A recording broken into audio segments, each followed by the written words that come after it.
বাসায় আটা অথবা ময়দা থাকলে এত সুন্দর রসালো মুচমুচে জিলাপি আপনারা তৈরি করে নিতে পারবেন। বাইরের হোটেল থেকে আর জিলাপি কিনে খেতে হবে না। ফুল রেসিপি একবার দেখলেই বাসায় ঝটপট করে পারফেক্ট এই জিলাপিগুলো তৈরি করে নিতে পারবেন। আজকের জিলাপিগুলো আমি তৈরি করব আটা দিয়ে। প্রথমে একটা বাটি নিয়েছি, বাটিতে এখন আমি নিয়ে নিব হাফ কাপ আটা, এরপর সামান্য একটু লবণ দেব।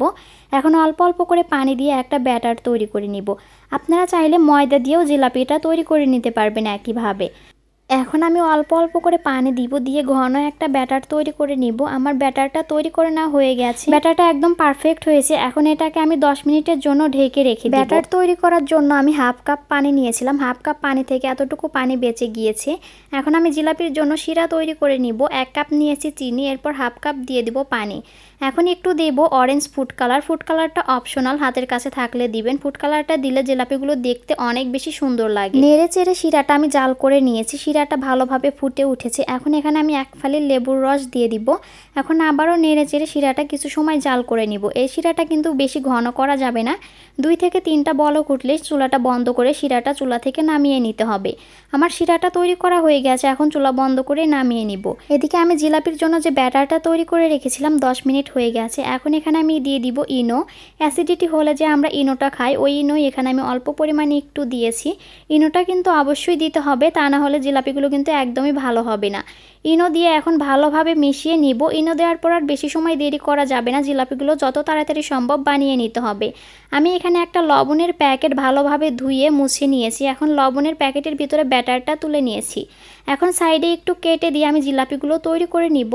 জিলাপিগুলো তৈরি করার জন্য এখানে আমি প্যানে পরিমাণ মতো তেল দিয়ে তেলটাকে ভালোভাবে গরম করে নিয়েছি। আমি 4টা জিলাপি একসাথে দিয়েছি। এখন এগুলোকে মুচমুচে করে ভেজে নিব। জিলাপিগুলো মুচমুচে করে ভাজা হয়ে গেছে। এখন তেল থেকে তুলে গরম জিলাপিগুলো আমি শিরাতে দিব। এখন শিরাতে দিয়ে এগুলোকে বেশি সময় শিরায় ডুবিয়ে রাখার দরকার নেই, 1 মিনিট রাখলেই হয়ে যাবে। 1 মিনিটের ভিতরেই শিরাটা খুব ভালোভাবে জিলাপির ভিতরে ঢুকে যাবে। 1 মিনিট হয়ে গেছে, এখন শিরা থেকে জিলাপিগুলো তুলে নিব। জিলাপিগুলো দেখতে কিন্তু অনেক বেশি লোভনীয় লাগছে। এরপর আমি বাকি জিলাপিগুলো ভেজে নিব। আমি একটু চিকন করে জিলাপিগুলো তৈরি করে নিচ্ছি। আপনারা চাইলে মোটা করেও জিলাপিগুলো তৈরি করে নিতে পারেন। আমার কাছে চিকন জিলাপিগুলোই খেতে বেশি ভালো লাগে। আমার এই জিলাপিগুলো ভাজা হয়ে গেছে, তেল থেকে তুলে এখন গরম জিলাপিগুলো শিরা দিয়ে মাখিয়ে নিব। জিলাপিগুলো কিন্তু গরম থাকা অবস্থায় শিরাতে দিয়ে ভালোভাবে মাখিয়ে নিতে হবে, তা না হলে কিন্তু শিরাটা ভিতরে ঢুকবে না। আমার জিলাপিগুলো তৈরি করা হয়ে গেছে, দেখুন কতটা বেশি লোভনীয় লাগছে। এবং হাফ কাপ আটা থেকে কিন্তু অনেকগুলো জিলাপি আমি তৈরি করে নিয়েছি। আমি একটা জিলাপি আপনাদের সাথে ভেঙে শেয়ার করছি যে জিলাপিটা কতটা বেশি মুচমুচে এবং রসালো হয়েছে। আপনারা বাসায় একবার এইভাবে জিলাপি তৈরি করে খেয়ে দেখবেন, তাহলে আর বাইরের হোটেল থেকে কখনো জিলাপি কিনে এনে খেতে চাইবেন না।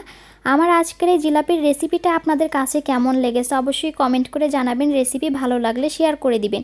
রেসিপিটি আপনি ইউটিউব থেকে দেখলে চ্যানেলটি সাবস্ক্রাইব করে দিবেন এবং ফেসবুক থেকে দেখলে ফলো দিয়ে পাশেই থাকবেন। ভালো থাকবেন সবাই, আল্লাহ হাফেজ।